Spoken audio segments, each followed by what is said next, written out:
Be Humble, Be Powerful, a podcast series by me, Francesca Frank, about humility and leadership.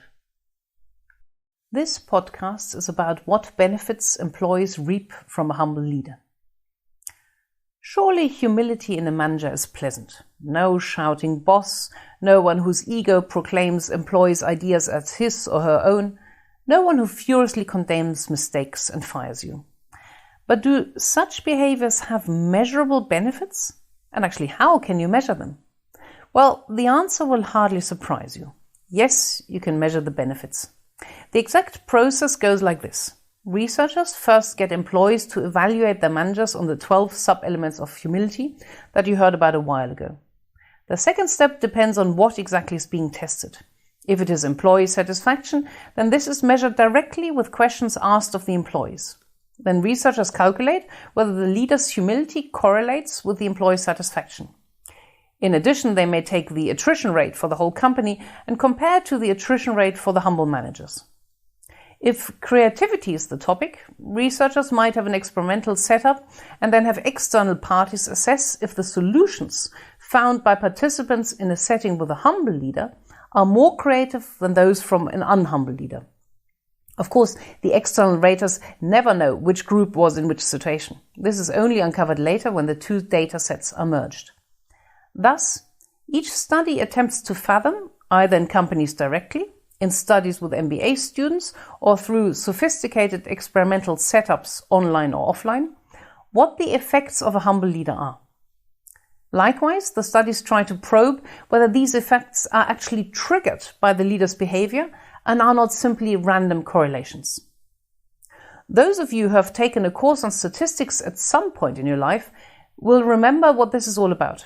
For example, there's a measurable correlation between the amount of ice cream eaten and numbers of death by drowning. Is eating ice cream therefore life-threatening?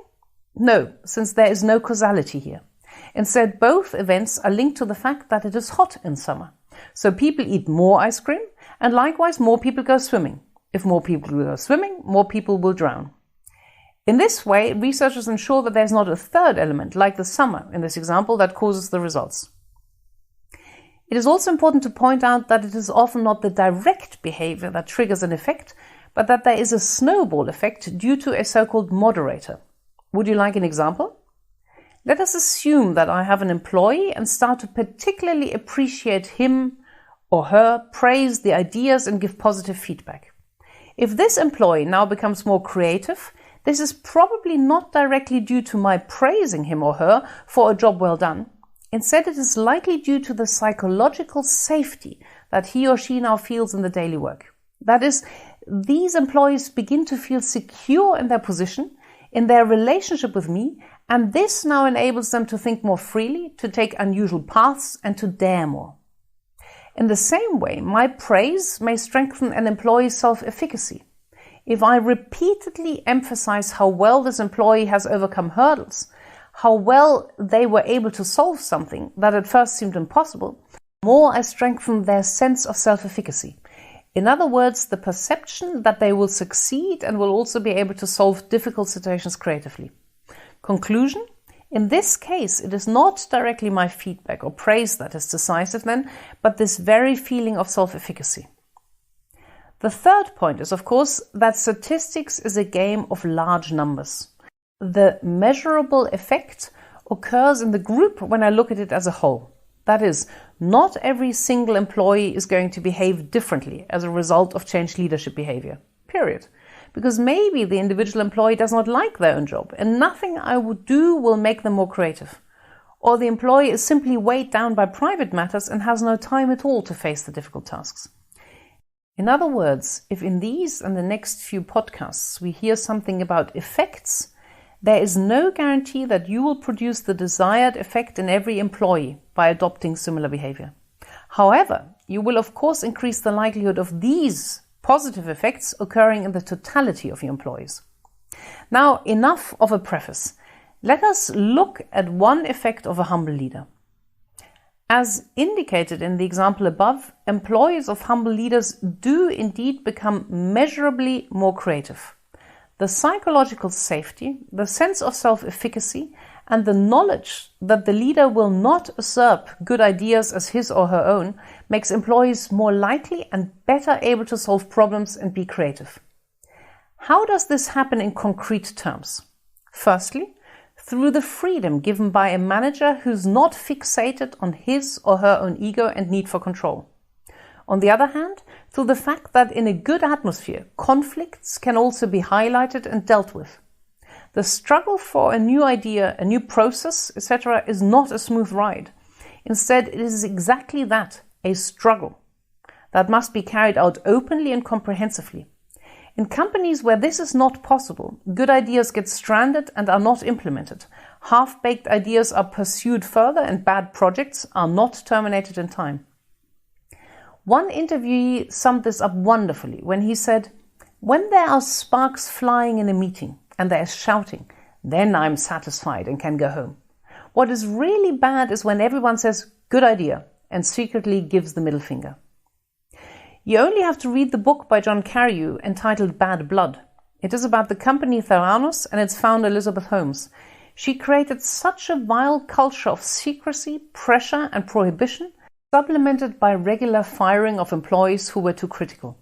At the same time, she had actually had great employees who in the beginning had an all-encompassing desire to be successful. But the culture made that peter out, forced employees to duck, cheat or quit. No wonder her revolutionary blood test turned out to be useless, which she knew and lied to investors and the public about. Surely you say this was a special situation at Theranos. Can creativity really be stopped so easily by circumstances? Research shows that it most certainly can. Even slight worries about one's own status, the feeling of not being appreciated, making it difficult to share information, all of these measurably reduce creativity in a team or in a company. On the other hand, creativity can actually easily be turned on. I wrote more about this in a blog. Here it is sufficient to keep in mind that people already become more creative just by imagining that they are someone who is typically creative, be it a poet or a scientist. A humble leader has a similar effect, allowing employees to willingly bring out everything they have in them, as well as making them feel safe to voice concerns and fight for their own ideas. Want an example? Siemens wanted to build a new production facility for the manufacture of burners for power plant turbines. The two people in charge, Ronnie Gross-Rohan and Robert Harms, were not getting anywhere with the normal standardized planning process. So they decided on a radical change of direction. They would not be in charge and only involve employees every now and then. No, the employees themselves were to build the factory. They allowed the employees to organize themselves. And what happened? Quote, "Everywhere we let go, things happened that we could never have done on our own."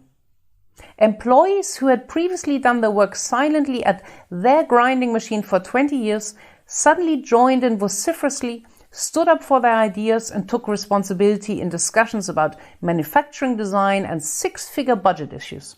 The result? After 6 months of unsuccessful stagnation, it was suddenly simply our job to create the space and bring people's knowledge together. This totally open and appreciative approach may not be possible in every company. But the first lesson from research remains: a humble leader increases creativity and innovation in his or her own area of responsibility. And so I wish you a humble and creative week.